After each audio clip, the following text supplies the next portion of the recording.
রাজনৈতিক দল কেন তৈরি করেছি?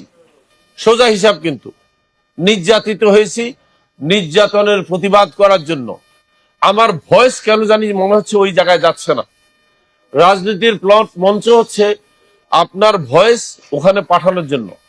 শুধু আমি বলবো তারাই আমার সাথে রাজনীতি করবেন যারা নিজেকে নির্যাতিত মনে করেন, যারা মনে করেন যে আমি বিভিন্নভাবে নির্যাতিত হয়েছি।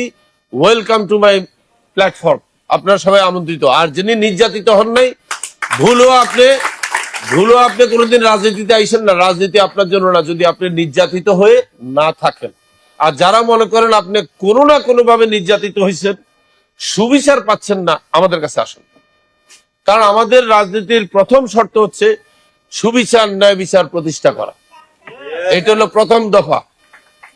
দ্বিতীয় দফা হচ্ছে সামাজিক নিরাপত্তা নিশ্চিত করা। রাস্তায় বাইরে যাতে আপনার ভ্যানিটি ব্যাগ টান দিয়ে কেউ না নিতে পারে, রাতের অন্ধকারে আপনার বাসায় এসে যেন কেউ ডাকাতি করতে না পারে, রাস্তায় হাঁটতে গেলে আপনার গায়ের উপর দিয়ে গাড়ি চালায় যেন কেউ চলে যেতে না পারে। আমরা কিন্তু নিরাপদ সড়ক চাই এর সাথে আছি। আমি সেই প্রোগ্রামকে বাস্তবায়ন করব, সেটা নিয়ে সিদ্ধান্ত নিয়েছি। দেখবেন আমাদের এই রাজনৈতিক দল, বাংলাদেশ আম জনতা পার্টি, আমাদের একটা ম্যানিফেস্টো, একটা ধারা থাকবে যে আমরা আপনাদের সবার জন্য নিরাপদ সড়ক চাই। এবং সেখানে আমরা এমন সিস্টেম তৈরি করব, রাস্তাঘাটে যেন গাড়ি চালাতে যে একটি লোক মারা যাওয়া তো দূরের কথা, ধাক্কাও না খায়।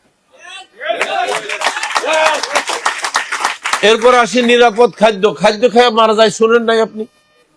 খাবার খেয়ে মারা গেছে না? আমরা নিরাপদ খাদ্যও চাই। এরপর হচ্ছে কি, আমরা নিরাপদ স্বাস্থ্যও চাই।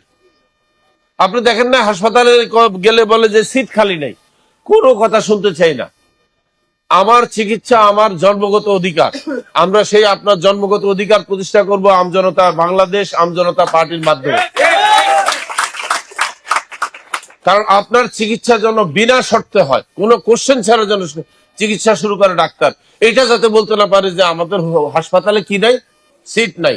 সিট না থাকলে বাইরে খাট একটা দিয়ে রাখেন, রুগী রাখেন, আগে চিকিৎসা শুরু করেন, সিট পরে দেখব। আমরা এই ব্যবস্থা করব। এরপরে শিক্ষা আমরা করে দেবো উচ্চ মাধ্যমিক পর্যন্ত বিনামূল্যে।